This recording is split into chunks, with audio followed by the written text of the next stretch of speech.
L'air était lourd, saturé d'appréhension.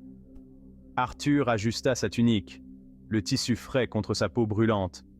Une ombre voilait son visage, ses yeux bleus acier fixés sur l'épée qui l'aiguisait. Chaque mouvement était précis, méthodique, trahissant une agitation intérieure. Dehors, les murmures du château se mêlaient au sifflement du vent. Le soleil déclinait, peignant le ciel de teintes orangées et violettes. Arthur leva les yeux, observant le spectacle avec une pointe de nostalgie. Bientôt, la nuit tomberait, et avec elle, le messager des Vritra. Un frisson lui parcourut l'échine. Il était prêt à affronter les ténèbres, mais une part de lui redoutait ce qu'elles apporteraient. Un grondement sourd secoua le château, résonnant à travers les murs de pierre comme un avertissement venu des entrailles de la terre. Arthur se retourna, ses sens en alerte, chaque fibre de son être tendue comme la corde d'un arc prêt à tirer. Il sentit plutôt qu'il ne l'entendit, l'arrivée du messager, une présence lourde et oppressante qui semblait aspirer toute la chaleur de la pièce. Une pression invisible s'abattit sur la pièce, glaciale et étouffante, comme si l'air lui-même se rebellait contre cette intrusion. L'ombre dans le coin de la pièce s'épaissit, se contorsionnant avant de prendre une forme distincte, une silhouette qui semblait défier les lois de la nature. Deux yeux rouges, brûlants comme des braises, transpercèrent l'obscurité, fixant Arthur avec une intensité qui fit frissonner son âme. Le messager se tenait immobile, enveloppé d'une aura menaçante, une présence qui semblait capable de plier la réalité à sa volonté. Sa peau écailleuse reflétait la faible lumière des bougies, et ses mains griffées étaient croisées sur sa poitrine comme un signe de défi silencieux. Il n'était ni homme ni bête, mais une créature d'une puissance ancienne, un être dont l'existence même semblait être un défi aux lois de la nature. Arthur respira profondément, s'efforçant de garder son calme, sachant que la moindre erreur pourrait être fatale dans cette confrontation. « Par l'ordre de qui te présentes-tu à moi » demanda-t-il, sa voix tremblant légèrement malgré ses efforts pour paraître courageux. « Je suis l'écho de la volonté de mon maître » répondit la créature, sa voix résonnant comme un écho lointain dans une caverne sans fin. « Et mon maître, le souverain des Vritra, exige votre présence » ajouta-t-il, chaque mot chargé d'une autorité indiscutable et d'une menace implicite. La salle du trône était plongée dans une semi-obscurité, éclairée par des torches vacillantes. Les ombres dansaient sur les murs de pierre, créant une atmosphère à la fois mystique et inquiétante. Arthur s'avança d'un pas ferme, chaque son de ses bottes résonnant dans le silence oppressant. Son cœur battait la chamade, mais son visage restait impassible, déterminé à affronter son destin. Sur le trône d'obsidienne trônait le chef des Vritra, une figure imposante irradiant une puissance brute. Son regard perçant semblait sonder l'âme d'Arthur, cherchant la moindre trace de faiblesse.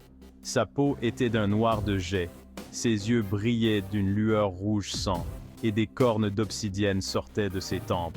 Chaque détail de son apparence inspirait la terreur et le respect. Arthur Leywin, vous avez osé défier la volonté de mon peuple. Vous avez pénétré dans ce sanctuaire sacré avec l'arrogance d'un conquérant. Vous avez semé le chaos et la discorde dans un monde qui ne vous appartient pas. Vos actions ont perturbé l'équilibre fragile que nous avons maintenu pendant des siècles. Arthur releva le menton, son regard défiant rencontrant celui du chef Vritra sans fléchir. Il savait que le moment de vérité était arrivé, et il ne reculerait pas. Je n'ai fait que protéger les miens. Mon devoir est de veiller sur ceux qui comptent sur moi, même si cela signifie défier des forces plus grandes que moi. Vos actions ont eu des conséquences, et je ne resterai pas les bras croisés. Si je dois me battre pour la justice et la paix, alors je le ferai sans hésitation. Un silence glacial s'abattit sur la salle, chaque regard rivé sur Arthur. Le chef des Vritra le scrutait, ses yeux rouges, flamboyants comme des braises dans l'obscurité. Tes paroles sont aussi vides que ton courage, petit humain. Tu te crois puissant, mais tu n'es qu'une fourmi se dressant devant un géant. Arthur refusa de céder. Je ne suis peut-être qu'un homme, mais je me bats pour quelque chose de plus grand que moi. Je me bats pour la liberté, pour la justice. Le rire du chef Vritra résonna dans la salle, un son cruel et dénué de joie. La paix, la justice, Ce ne sont que des illusions. Arthur planta ses pieds fermement sur le sol, son regard ne faiblissant pas d'un pouce. La tension dans la salle était palpable. Arthur sentait le poids de milliers de regards sur lui, mais il refusait de baisser les yeux. Tu parles de paix alors que tes mains sont tachées du sang de mon peuple. Tu as défié notre puissance, et tu en paieras le prix. Arthur, je ne cherche pas la guerre, mais je ne la crains pas non plus. Si c'est le prix à payer pour protéger ceux que j'aime, alors je le paierai sans hésiter. Un murmure de surprise parcourut la salle. Les mots d'Arthur, empreints d'une calme détermination, semblaient résonner avec une force inattendue. Même le chef des Vritras parut surpris un instant. Arthur savait que chaque mouvement, chaque mot, était scruté, analysé. Le temps semblait s'être arrêté. Arthur, immobile, fixait le chef des Vritras. Il sentait le poids du monde sur ses épaules, le destin de millions de vies entre ses mains. Il savait que chaque mot prononcé pouvait être le dernier, que la moindre fausse note pouvait déclencher un conflit aux conséquences apocalyptiques. Pourtant, il refusait de céder à la peur. Le silence se prolongea, devenant presque insupportable. Enfin, le chef des Vritras se redressa sur son trône, son regard perçant fixant Arthur avec une intensité nouvelle. Fort bien.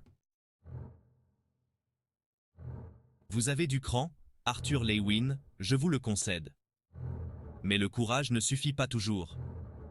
Je vous offre un choix, mortel. Arthur. Un choix? Soumettez-vous à moi. Jurez-moi allégeance, vous et votre peuple, et vous serez épargnés.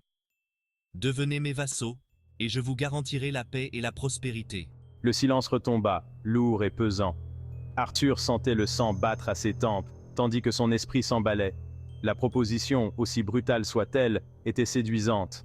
La paix, la fin du conflit, en échange de sa liberté. Arthur savait que le prix de la défiance serait élevé. Le choix semblait simple, évident même. Mais les apparences peuvent être trompeuses. La soumission en échange de la paix, une paix fragile, construite sur des compromis douloureux. Et pourtant, chaque cellule du corps d'Arthur hurlait en signe de protestation. Son esprit était en ébullition, tiraillé entre le devoir et la liberté. Se soumettre, renoncer à sa liberté, à celle de son peuple, c'était impensable. Comment pourrait-il vivre avec une telle trahison? Et si je refuse? Demanda Arthur, sa voix ne trahissant aucune hésitation. Il savait que cette question changerait tout. Il savait que sa réponse scellerait le sort de millions de vies, mais il ne pouvait se résoudre à trahir ses principes. Ses convictions étaient des plus fortes que la peur. Le sourire du chef Vritra s'évanouit, ses yeux rouges flamboyants d'une colère froide. Une colère qui semblait pouvoir brûler le monde entier. Alors, ce sera la guerre, déclara-t-il, sa voix résonnant comme le tonnerre. Une guerre sans pitié, sans fin en vue. Une guerre que tu ne peux pas gagner, Arthur Lewin. Une guerre qui te détruira, toi et tout ce que tu aimes. Une guerre qui mettra fin à ton espèce. Une guerre qui réduira tout en cendres. Arthur serra les poings, déterminé à ne pas céder. Sa détermination était inébranlable, son esprit prêt à affronter l'inévitable.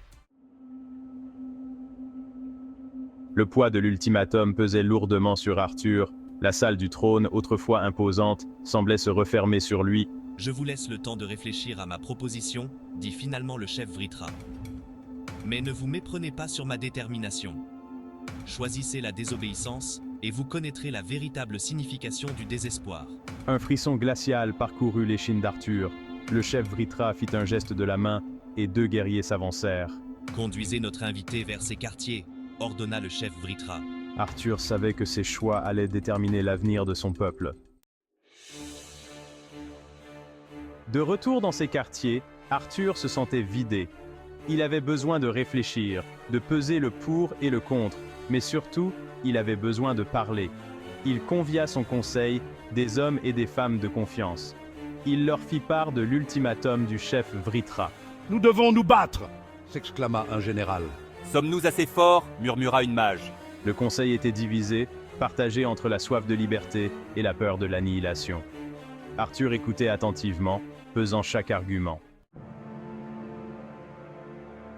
La nuit fut longue, ponctuée de débats houleux et de moments de silence pesant. Au petit matin, Arthur prit sa décision. « Nous ne nous soumettrons pas », déclara-t-il d'une voix calme mais ferme. « Nous lutterons pour notre liberté, pour notre avenir. Nous montrerons au chef Vritra que nous ne sommes pas des proies faciles. » Ces paroles furent accueillies par un mélange de peur et d'admiration. Arthur savait que le chemin qui les attendait serait long et périlleux. L'aube d'un nouveau jour se levait, une aube baignée dans le sang et la gloire.